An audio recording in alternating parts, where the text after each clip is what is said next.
Cela fera bientôt une semaine depuis que le jeune influenceur américain conservateur Charlie Kirk a été assassiné durant une réunion publique. Les réunions publiques qu'organisait Kirk étaient un type d'événement très courant aux États-Unis, avec un débat ou une confrontation entre l'orateur principal et ses contradicteurs, même si ces échanges n'aboutissaient pas toujours aux clashs qui sont largement popularisés sur les réseaux sociaux. Après plusieurs jours de chasse à l'homme et de recherche du sniper qui a abattu Kirk, et l'appréhension de plusieurs suspects, il semblerait que les forces de l'ordre aient arrêté le meurtrier présumé, Tyler Robinson, un jeune homme de 22 ans. La presse mainstream française fait en tout état de cause preuve d'une candeur déroutante dans le traitement médiatique du profil de Tyler Robinson, l'assassin présumé de Charlie Kirk, parvenant à produire des articles de presse dans lesquels elle explique que les motivations de Robinson sont mystérieuses ou incertaines. Et pourtant, les inscriptions antifascistes retrouvées sur les douilles, sur le toit duquel le sniper a tiré, ne laissent guère de doute sur les motivations politiques de cet assassinat, s'il s'avère que l'enquête corrobore la validité de ces pièces à conviction. Par ailleurs, la presse américaine fait état du fait que Tyler Robinson vivait en colocation avec une personne de sexe masculin en cours de transition, c'est-à-dire de changement de sexe, en vue de devenir une femme, et que Robinson entretenait une relation intime avec cette personne. Or, étant donné que la victime, Charlie Kirk, était connue pour ses prises de position contre les revendications politiques des personnes dites LGBT, cela pourrait constituer un mobile concret à l'assassinat de Kirk. En tout état de cause, cet assassinat politique s'inscrit dans une tendance désormais assez répandue dans le monde occidental, où les personnalités politiques conservatrices sont de plus en plus la cible d'attaques physiques et de tentatives de meurtre. On se souviendra des tentatives d'assassinat de Donald Trump durant sa campagne électorale de 2024, mais aussi de l'attentat par balle qui a failli coûter la vie au Premier ministre slovaque Robert Fico, ou bien encore l'attaque violente dont a été l'objet le député néerlandais Thierry Baudet fin 2023 lorsqu'un jeune antifa lui a asséné des coups violents à la tête avec une chope de bière, et plus récemment l'agression dont a été victime le favori des prochaines élections législatives tchèques, Andrej Babiš, attaqué au visage avec une béquille par un individu durant une réunion électorale.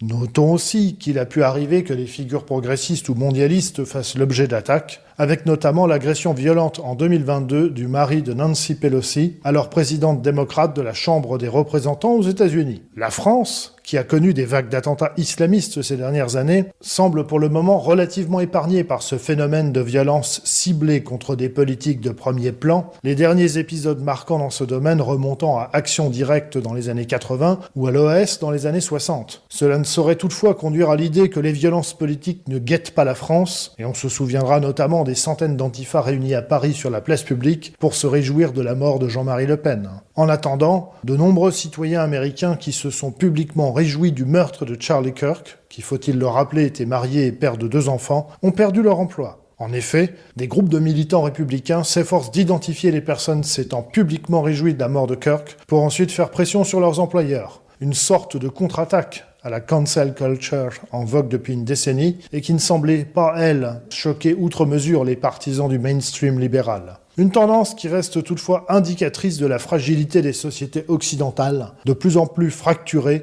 et promptes à régler leurs différends politiques avec la mise à mort sociale ou la mise à mort tout court de l'adversaire politique. On notera par ailleurs l'émergence de théories alternatives sur l'assassinat de Kirk, certains médias mainstream distillant l'idée que Robinson était peut-être lié à des mouvances d'extrême droite suprémacistes qui étaient hostiles à Kirk. On observe aussi des remous au sein de la galaxie MAGA, échaudé contre Trump, notamment en raison du fait que le président américain a refusé de divulguer les dossiers classifiés relatifs à l'affaire Epstein, certains comme Steve Bannon affirmant que des mensonges entourent l'enquête sur l'assassinat de Kirk, voire s'aventurent à évoquer une implication israélienne en raison des critiques récentes de Kirk à propos des actions de l'État hébreu dans le conflit à Gaza. Autant de théories qui pour le moment n'ont pas été étayées de façon convaincante, mais qui sont assurément elles aussi le reflet des fractures de la société américaine. De son côté, Donald Trump a déclaré qu'il souhaitait classer la mouvance Antifa comme une mouvance terroriste, ce qui pourrait rassurer une bonne partie de sa base. Reste à voir quelle largeur aura le champ de la définition de la mouvance Antifa, étant donné que les mesures restrictives et sécuritaires peuvent souvent se retourner contre des cibles inattendues au départ. Une chose semble toutefois certaine, l'écho de la balle qui a ôté la vie à Charlie Kirk n'a pas encore fini de résonner.